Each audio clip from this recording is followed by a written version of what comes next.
Good morning. Welcome to the program agenda. I'm your host, Cito Beltran. Thanking you for joining us this morning and also for being subscribers of Cignal TV and viewers of One News. Thank you also for our friends, to our friends at the PLDT for Home Fiber Optic Internet. Okay.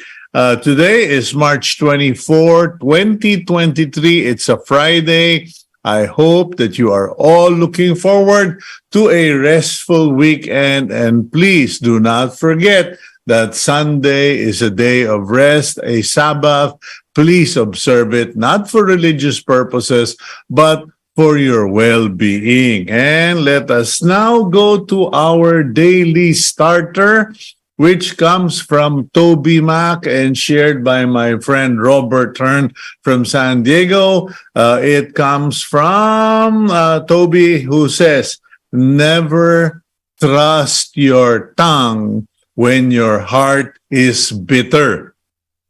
If you are angry, if you have an axe to grind, if you are bitter, do not let your tongue get the best of you. Be careful what you say, because even husbands, wives, parents, sometimes when there is bitterness in the heart, we end up saying things we didn't really mean to say. And unfortunately, the reality is your tongue gives life to what you say. So, pag sinabi mo, kasi bobo, kasi tanga, kasi gago, yun po ang nangyayari. It gives life to the things you utter. So, never trust your tongue when your heart is bitter. Okay, let's go to the front page of today's Philippine Star. The headline goes, "Sugar Regulator Chief Quits." Okay? The administrator of the Sugar Regulatory Administration, Administrator David John Tadeus Alba, quit.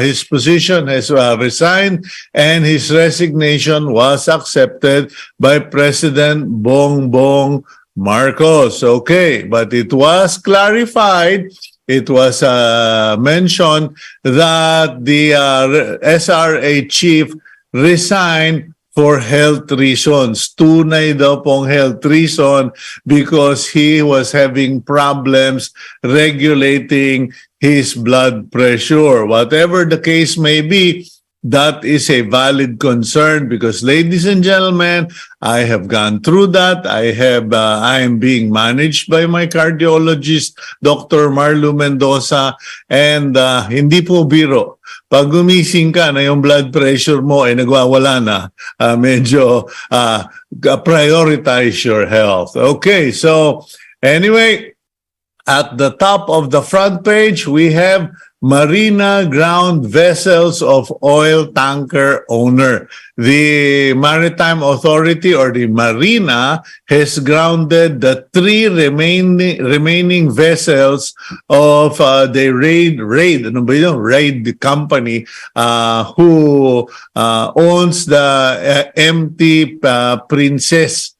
Kalimutan ko yung family name. Okay, Princess Empress, MT Princess Empress, and is currently investigating the condition of the rest of their vessels, because apparently 2 out of 3 are also tankers and 1 is a passenger vessel. Below that, piece of bad news: pork shortage looms due to ASF. According to the Bureau of Animal Industry, we can expect a pork shortage, kakulangan ng baboy, in the month of June, and it will stretch for at least 39 days. However, this declaration was countered or questioned by the SINAG Group, or Samahan ng Industriya ng Agrikultura, because they couldn't figure out what it was based on. Okay, we will tackle that in coming episodes, because the issue here is The BAI generally bases it on data and statistics, and the SINA group visits wet markets and supermarkets and look at the freezers. Yan po ang reality. Meanwhile, BBM on Ramadan, show compassion, solidarity. President Marcos called on Muslims yesterday to display compassion and solidarity and to pray for those affected by calamities and other unfavorable situations as they begin their observance of the holy month of Ramadan. Still connected to issues of shortages, President Marcos said in his speech, Philippines facing water crisis. Okay, during the opening of the 6th edition of the Water Philippines Conference and Exposition, President Marcos said, when they say water is life, it's not just a cliche, it's a truism, and it is something that we must always keep in mind, especially now, etc., etc. Okay, parang yun, the moving the king and I, ano? Okay, so may shortage na sa baboy, may shortage pa, magkaka-shortage pa tayo sa tubig. Meanwhile, 9 DOH executives begin serving suspension, okay, as part of those who were implicated and allegedly involved in the questionable procurement of COVID-19 pandemic supplies from Pharmally Pharmaceutical Corporation. In other words, those in government will be suspended, among others, and those who are from the private sector are now nowhere in the list. Okay, 93% of Pinoys experienced impact of climate change according to a social weather station survey. Bakit? Meron bang hindi naka-experience niyan? China, meanwhile, declares U.S. warship illegally entered South China Sea and expelled the warship, but according to the U.S. Authorities, fake news. Okay. El Nido ranked as 4th out of the top 100 beaches in the world, number 4 out of 100, and Boracay 19th. Medyo parang, paano nangyari yun? Okay, but anyway, good news is good news because that's 2 of our top beaches making it to the top 20. Kumbaga sa beauty pageant, pumasok man lang sa top 20. Okay, yung isa finalist pa. And last but not the least, we have a photo of 3 ladies who, to celebrate March as an International Women's Month, a Philippine Airlines flight took off for Guam with an all-female crew. In command of the flight was Captain Emmy Insyong Ragasa, assisted by First Officer Lilibet Tan Nang and Captain Hidalina Patrimonio. Ayan po. So, napaka regular na that women are flying aircrafts or airplanes, flag carriers of the Philippines. We will go for a quick break to set up for our 2 special guests today. And medyo ang pag-uusapan natin po ay topic of solutions to inflation because the monetary authorities, the NEDA, the BSP, have said, even the Secretary of Finance, that they can only do so much to control inflation, generally by controlling the supply of money and the rates, the interest rates on loans. Eh, sabi ni Secretary Jokno last month, hello, yung national government at yung mga local government need to do their share. We'll tackle that and we'll find out from a governor and a mayor what's in store for you folks in the local government setting. We'll go for a quick break here on Agenda.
Okay, welcome back to the program agenda. As I mentioned, the monetary authorities have said that they can only do so much to control inflation, but the national government and local government officials need to do their part. The question is, what can local government do? Like, what can governors do, the League of Governors, etc., to fight inflation, and what are they doing actually? Let's roll out the Betamax for our first guest, Gab.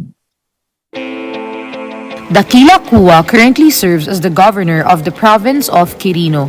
Cua is also the national chairman of the League of Provinces of the Philippines. Governor, good morning. Looking good. Good morning, Sir Cito, and to all your viewers. Naimbag na bigat, ito tayo amin. Okay, thank you for joining us. Kakagaling ko pa lang ng Kawayan, Isabela. Nagturo ako ng pagbababoy o how to raise hogs in Benito Soliven. And I actually took the bus going back to at least get a feel of what's going on. And napansin ko, practically every town madaanan ng bus ay merong checkpoint for ASF.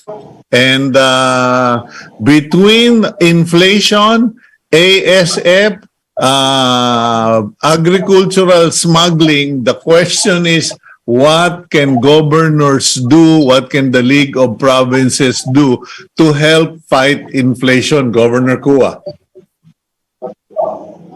Well, Sir Cito, first, we welcome the statement of Secretary Ben Jokno, and we fully agree with his statement and what the President's way of thinking na dapat kasamang LGU sa combat against inflation.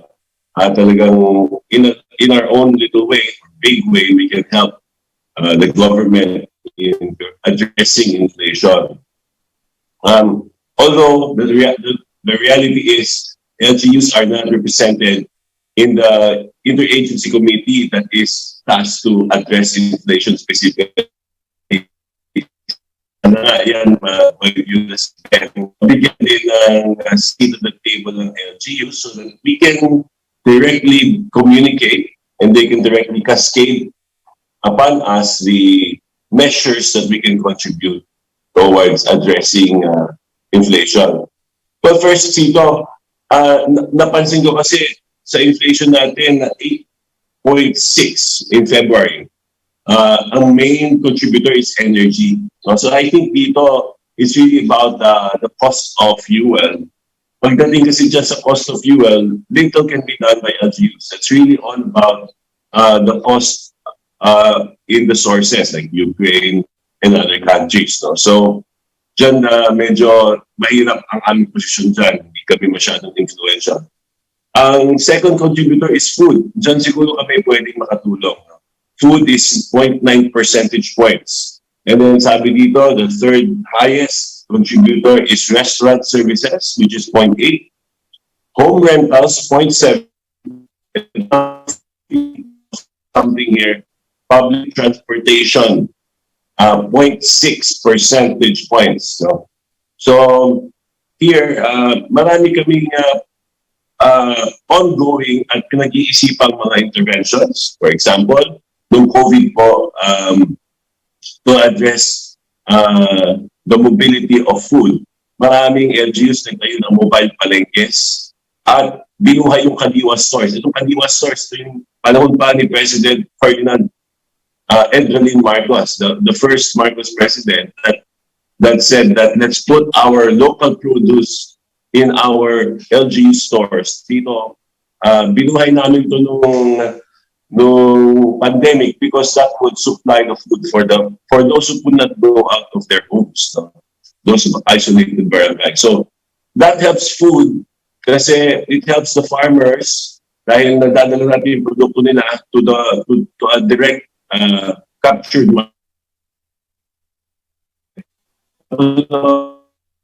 yung produkto ni farmer sa mga direct buyers, which is our own constituents din. So parang mga farm-to-table enhancement ang Kadiwa store. So dyan malaki I think matutulong sa food prices. And another thing off the bat na I think we can help is transportation. Ngayon, ito, pinaplano ko pa lang at actually nakikipag-usap po ako sa LTO at LTFRB in our province. But I'm also soon going to speak with the ones in the national government to empower provinces para i-manage better ang mga public transportation. So kumbaga, ngayon kasi sila namimigay ng mga prangkisa doon sa mga tawag dyan jeep, jeep operators and bus operators. But internally within a province, yun ang hinihingi po natin. Bigyan na sa amin yung pag-manage ng mga sasakyan. Nyo sa amin ng isa kami mag-sub-allocate nito so that we can enhance movement of people and movement of goods from the farm, from the production area, down to the market centers in the province. So that makes food come down to the palengke cheaper. And that also helps the farmers kasi hindi sila na-hostage ng mga buyers na pumupunta sa farm nila. Karamihan kasi, Sir Cito, ng farmers na maliliit, wala silang pampuhunan, bumili ng sariling sasakyan to bring down their produce to the palengke. So that's why medyo at the mercy sila ng mga bumibili doon sa kanilang barrio. So if we can help, if the province can help develop this logistics solution, it's more logistics and transportation, mas mapapadali yung pagbaba ng produkto. Tapos, mas bababa yung presyo ng pagkain. Okay. Governor... you will need from the Department of Agriculture to make that really happen. Go ahead, sorry. Sorry. Naputol kasi yung ating connection. But what were you saying? What was your last point? Yeah, yung what would really help that logistical solution is also the support from DA and national government to put up these bagsakan food terminals or bagsakan areas, which will hopefully have cold storage facilities. That will really be a dramatic impact in our food prices. Okay, do governors and provincial governments, you don't have the funds, the legal power, authority to set up those cold storage facilities or because I remember growing up, medyo may malaki tanda ako sa'yo.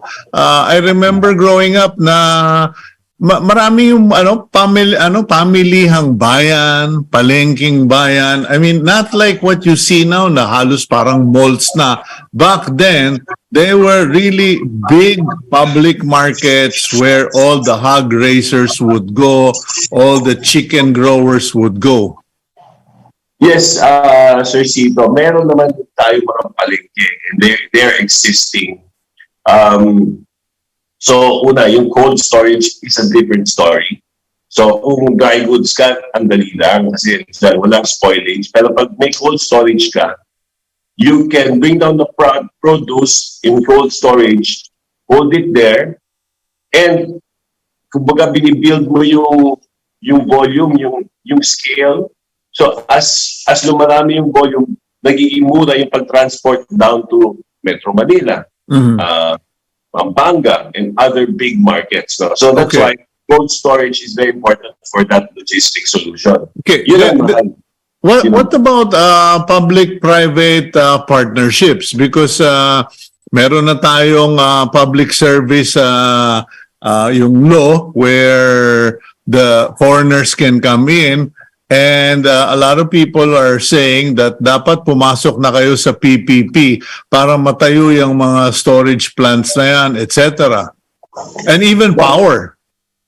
That's true. Actually, tama ka rin, Sir Cito. PPP is really a very important solution.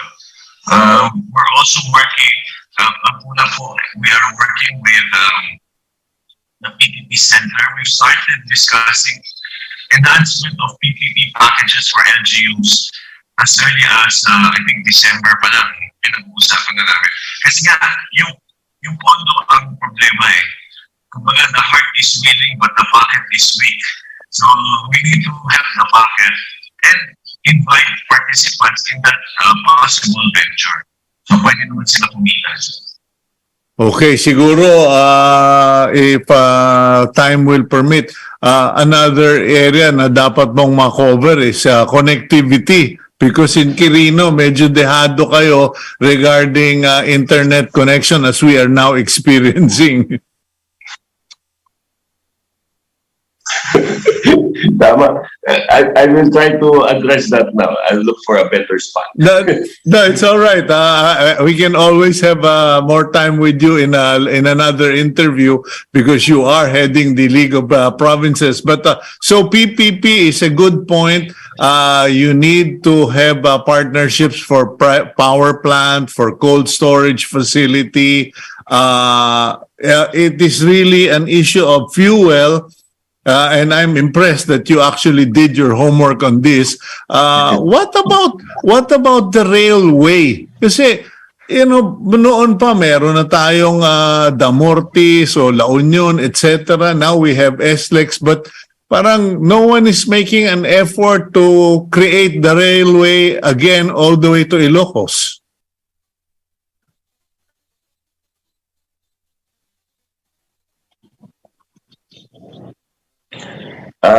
Definitely, sir. Yeah, go ahead. Yeah, Sir Cito, tama. Definitely po, malaking maitutulong ng railway. But again, siguro ang nagiging challenge dyan ay yung malaking puhunan kailangan para matuloy nga yung railway. So that I think is the next challenge that has to be addressed.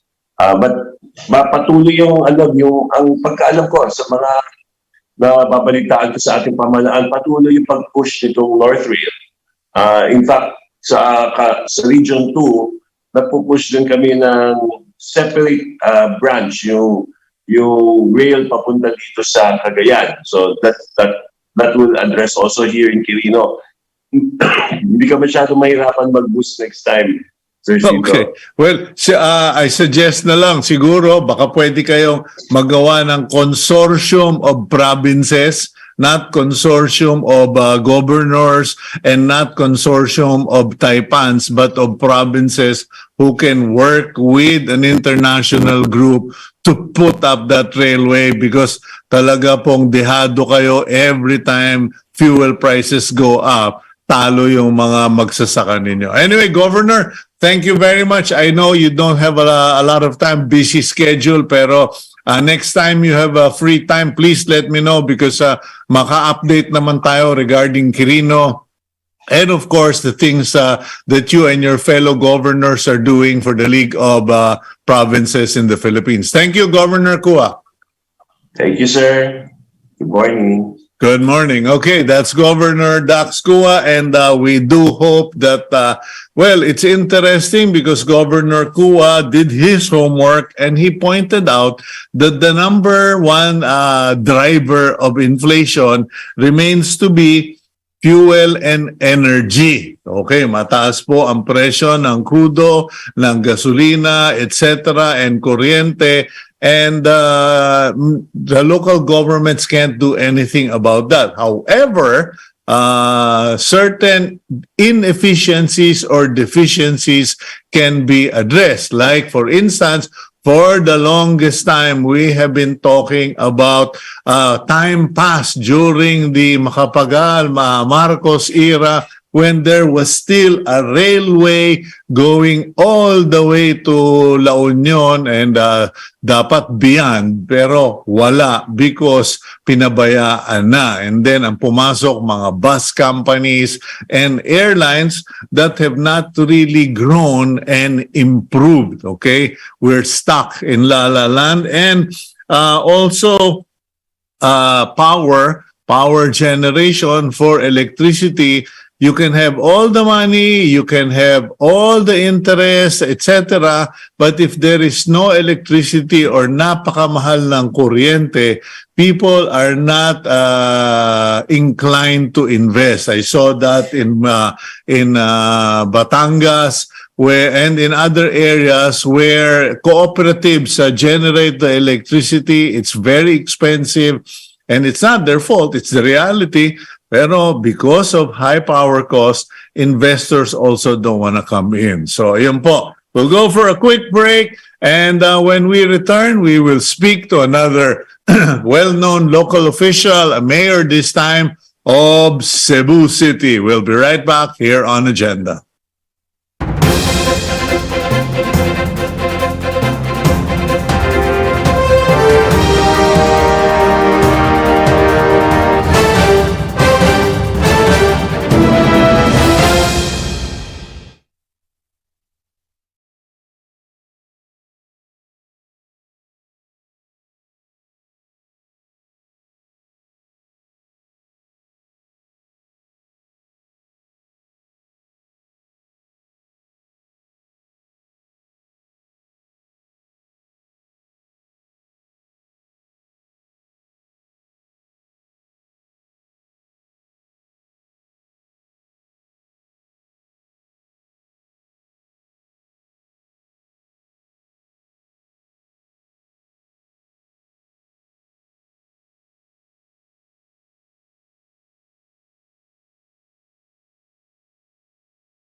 Okay, welcome back to the program agenda. I'm your host, Cito Beltran, and we are still talking about this issue of inflation. What is driving inflation, and what can other people, such as governors and mayors, do about the problem? Because this was the call of the Secretary of Finance na if possible, the LGUs and the national government should also do their part and not rely on monetary remedies. Kumbaga, wag niyong iasa lahat sa pagpapataas ng interest rates, etc. So, let's bring in our next guest, a friend of the program, someone who likes to tease me. Iniinis ako lagi about my roosters, but a friend of the program nonetheless. Gabriel, roll out the introduction. Michael Rama is on his third term as mayor of Cebu City. He is also the national president of the League of Cities of the Philippines. Mayor Mike, good morning sa imo. Good morning. I'll do some correction. I'm on my first term. Oh, you're on your first term. I had my Madali ka, term gusto before. mag-governor ka. Alam mo, I have my term before. That was 2 term. Mayor. Then after that, I had a hiatus because napikos ako. Tapos pangalawa, I ran as vice mayor of my mayor, who at that time, we just have to discuss for unity sake. So I did not have to run for mayor. Then, of course, he died mayor. Did you get? Then I became mayor, and I called myself EM, good morning, ascended mayor. So I ascended as mayor. So Okay. that was a term that I have to finish. And then later, then nanalo ako on an election which was scheduled last year ba yun or whatever. So, yun ang first term ko. Okay, I'm now a first term. But in a hurry, ha?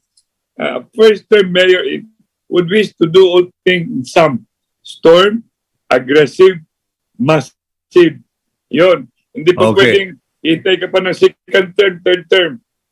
Okay, anyway, Mayor Mike, tapusin natin. Mayor Mike, if you don't mind, let's go straight to the topic kasi Go ahead. although you and I like to kid around and have fun, the serious topic of inflation and the call of Secretary Benjokno to LGUs to help lower inflation by increasing local productivity, food production, etc. You're in the Queen City of the South, and what are your inputs on this discussion, especially because you are the president of the League of Cities? Anong napapag-usapan ninyo? Before this matter, Cito came into a serious discussion. Noon pa, yung trust natin sa City of Cebu is not to rely on City Hall, but rely on the people's capability and capacity. Second, programs natin talagang we do not have to think that the gold is at City Hall, but the gold is in our backyard. Kagaya mo, hog racing, although mayroong ESF, nandyan yung gold natin. Kasi ako naman, bata pa, I'm an agriculturist being taught by my father. Then livestock, saka yung mga sinasabing grapes, in other words, including pa yung mga baboy. Yung kayon, yung focus natin talaga, pag nag-iisip ka ng inflation, purchasing power yan. Demand, supply and demand yan, no matter what. Ngayon, productivity, yun na talagang ipofocus natin dito sa amin, Cito. Kaya, I was talking and I will be having South Road property. Ang daming mga idle lands dyan. Gagawin natin ng agro-economic tourism. Saka leading to the world, bringing all to be involved, including cooperative. Kaya kung ano yung mga yield dyan, sayang yung mga idle land all over Cebu City. Talagang kung ang pinag-uusapan natin pagkain, pag lahat ay nagtatanim, ano mangyayari? Of course, we would be assured of our daily consumption of eating. Pangalawa, ito naman sa Cebu City, yung sinasabi ko, yung highlighted yung PPP Cito. Kausap ko lang yung Ayala, kausap ko, I was in Manila, I was there. I was even in Malacanang on the Executive 138. Andun ako sa, sa OLAP, discussing peace and order, discussing public safety. Ito naman, talagang ipapasok ko ito by Monday. Mayroon kaming NEB, National Executive Board, sa League of Cities. Itong issue na to very important kasi papasok ito sa tiyan, saka papasok sa unimaginable poor. Kaya ang dami namin mga project ngayon dito sa Cebu City that will even bring employment. Employment under yung 30,000 units in-assure ni BBM under DSOD ng housing namin. Pag merong housing, massive, storm, at saka aggressive, purchasing power will be available. Kung sino yung magtatrabaho, maraming magtatrabaho, may pera, ang pinaka-importante, hindi lang yan. Kailangan i-monitor natin yung mga prices. Kaya meron kaming set of, shall we say, gagawin ko, kasi ginagawa ko na to eh. Ito na lang, i-highlight ko na lang, if you don't mind. Go ahead. Yun, importante, aware tayo kay Joknos panawagan. Hindi na kami kailangan panawagan dyan. Sinabi mo kanina kasi, Queen City of the South. Ang Queen City of the Philippines kami. Bakit? Mayroon bang Queen City of the North now? Yun. Kaya, huwag kang magtatawa dyan. Seryoso ako dyan. Singapore like Cebu City. Hindi Cebu City like Singapore. Singapore like Cebu City. It's not winning. It's not losing. It is fighting for what is right. And what is the right thing? Make the lives of the poor better. The middle class comfortable, the rich to share. Kaya itong ginagawa namin, talagang nakikita mo yung CCLEX, yung third bridge namin. Wala namang pera sa government yan. From the private sector yan. Tapos, gawa naman kami ng RAM. Another one that will lead to economic prosperity in the South District. Wala rin pera sa gobyerno yan. Yung namin, yung rapid fast transport system, talagang galing sa national, funded by the World Bank at saka France agents. Kaya pinaka-importante, when inflation will come, sariling sikap. The word there, sariling sikap. To each its own, paddle our own kano. Aware about yung mga nag-aabuso, political will ang kailangan dyan. Yung mga prices, saka kami, we will be doing our food security summit. Food security summit, Cito. Saka, yung naging mayor ako, siniminto ko lahat yung upland, farm to market road. Ngayon, papasok ko na naman yung approach ko. Huwag masyadong yung pera, gagawa ng project sa City Hall. Bigay mo sa barangay. Pangalawa, para mabilis, i-outsource mo. Outsource. Kasi corruption can come if you can see the money.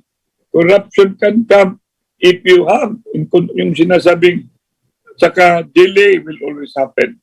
Kaya ito mga sinasabi nating intervention, gagawa rin kaming cable. Yung cable, meron na yon, pero we will have it massive. Yung mga produce ng mga farmers sa taas, para mabilis darating doon sa baba, saka hindi take advantage ng mga middlemen.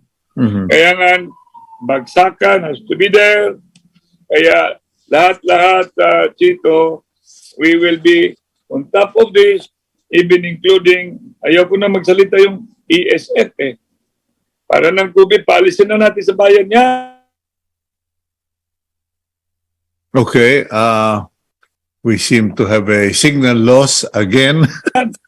Focus na tayo sa ekonomiya. At saka on your column. Iba na yung shifting mo. Okay? Iba na yung shifting mo. Maganda yung understand the meaning of hard work. Okay, Mayor Rama, what is the biggest challenge of Cebu and of the many cities in the Philippines? Kasi si Governor Cua pointed out that based on his readings, the problem with inflation was really all about energy and power. Sabi niya, the rest is actually comes in second, third, and fourth. For the cities, kasi iba yung city, iba yung province. Ano ang mga challenge ng cities? Housing, of course. Pag sinasabi mo, the influx of migration is moving to the city. And therefore, we are now the recipient of all those people from the province and the regional looking for food in the stomach, Cito. And why they are ending up in the coastal, they are ending.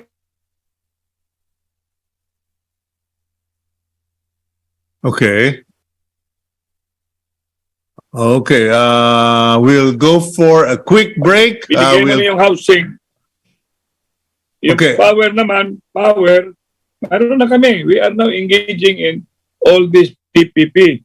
Yung sinasabing WTE, yung sinasabing ways to Okay, let's go for a quick energy. break. We are Gab. ready. We have just a matter of time. Yeah, we'll go for a quick break. Let's just reset our setup Sure, here. sure. We'll be right back.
Okay, thank you for joining us again and staying with us. And with us, continuing our conversation, is the mayor of the Queen City of the Philippines. Okay. Okay, of the Philippines. Thank you, thank you. Cebu City, Mayor Mike Rama. Mayor Mike, you were about to share something with our viewers before we had that signal drop. Please go ahead.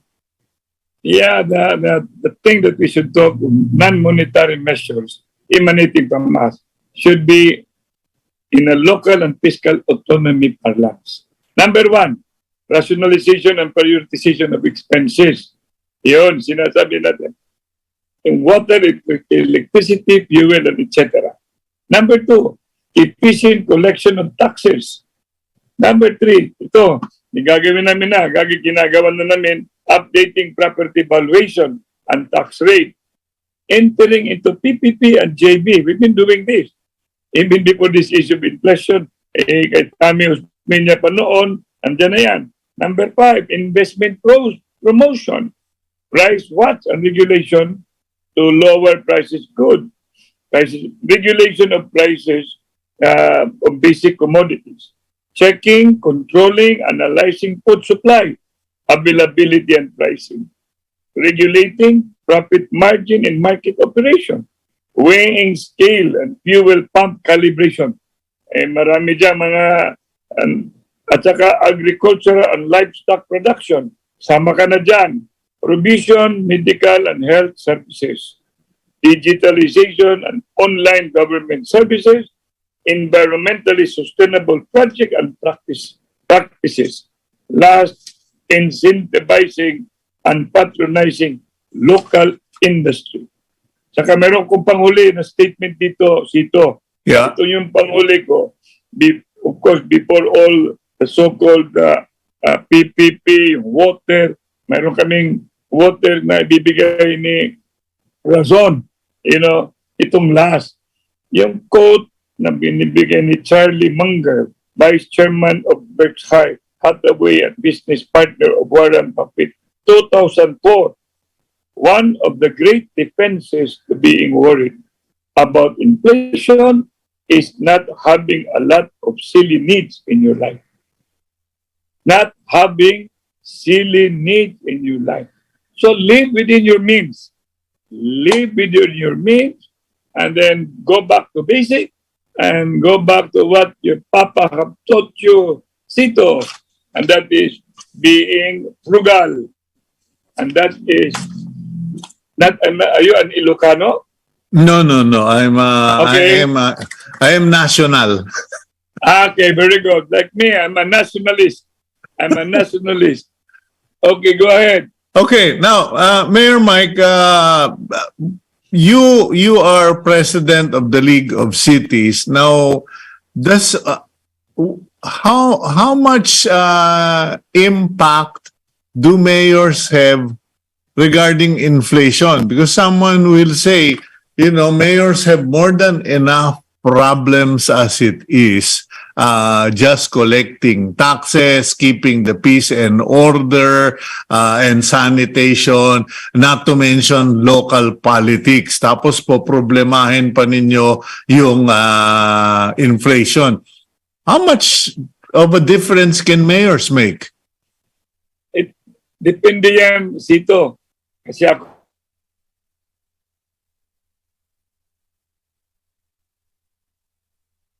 Okay. anong klaseng concern yung passion mo. Kasi kung passion mo talagang sa servisyo, lalabas ka. Hindi lang yun, focus ka sa City Hall. Hindi lang focus sa City Hall. Kasi sinasabi ko, yung gold nandyan sa bakuran mo. Yung gold na yan, ang human resource. Yung gold na yan, yung private sector. Yung gold na yan, sama yung mga kaibigan dyan, andyan sa Maynila, iilan sila ng mga 20 billionaire dollar. Kaya isip mo dyan, you have to be innovative, creative. Pinakita ko na yan sa mga mayors noon sa Cebu about Singapore Okay, I think we're really having problems with the signal. We're Like, going to have... paano ako naging yung church, paano ko minumove, yung barangayan, bayanihan, voluntarismo. Okay. Kaya, Anyway, pinaka-importante, yeah, go ahead. yeah, Mayor Mike, I'm sorry, but our No signal problem. is really so bad this morning. We'll probably have to reschedule. But a quick message na lang from you to our viewers, if you don't mind. This is our country. We only have one country. Inflation, if ever, this will all be passing, but we must do our thing. Together, we can make greater things happen. And then at the same time, in Cebu City, we are very dead serious. Singapore-like Cebu City. Not winning. Okay, there we go. As expected. Not losing that matters, but doing good and the greater number. Maraming salamat. Good morning. Good morning, Mayor Mike. I promise we'll reconnect at a later date. Thank you very much. God bless you, sir, and catch up with you soon. Okay, Sure, that's sure. Mayor Michael Rama of Cebu City. Thank you very much. Okay. I sincerely apologize to our viewers. The problem is not on our side. It's somewhere out there. Somewhere out there. Because even with Governor Dakila Cua, that is the problem. And I think we really have to put the pressure on the DICT to do something about this because we're all talking about inflation. We are talking about what local governments can do, what mayors can do, what governors can do. And as you have heard from Governor Cua, part of the problem is defining the problem because some people have said, no, you have to increase food productivity, etc. And as it turns out, our biggest problem this morning is connectivity. If people can't even connect, if people can't even get their internet set up going, or you can't go online, then, as the president said, digitalization is a must in this era. But where is it, sir? Because ayan po, this is happening regularly.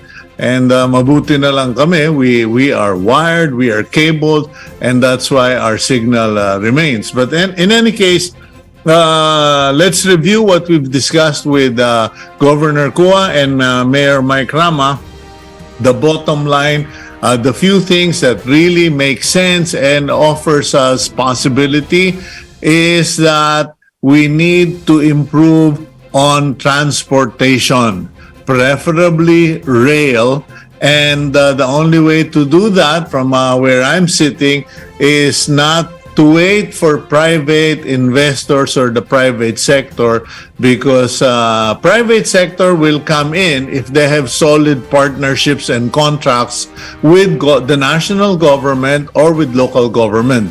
And as I suggested to Governor Cua, maybe a consortium of provinces, a consortium of cities, that sort of thing will be attractive to investors who can put up the railway or revive the railway. Because the reality is, all the talk under the national government for the last 5 decades has not rehabilitated or revived our railway system going north or south. Puro na lang kwento, puro na lang drawing, and meron na raw, pero up to now, wala pa. Okay, so railway, second is power, and clearly renewable energy needs to be established. And again, that has to be from the national government, but also with the local authorities. Now, most important is sariling sikap. At the end of the day, things can be done, and unfortunately or fortunately, it will all be KKB, kanya-kanyang bakuran. We will have to localize growing food, raising animals, selling products, and reducing our carbon footprint. This is what many people in the US have done and in other parts of Europe, where they have created local food hubs, local production hubs, so that they don't have to import food, they don't have to truck in livestock, etc. Ayun po. Okay, we will now end to our week with the blessing, and we go to Romans chapter 15, verse 13. May the God of hope fill you with all joy and peace as you trust in Him, so that you may overflow with hope by the power of the Holy Spirit. God bless all of you. Have a great weekend. Please make sure you spend Sunday or Saturday as a day of rest and spending time with the Lord. May you be blessed. Thank you. Please keep it here on One News.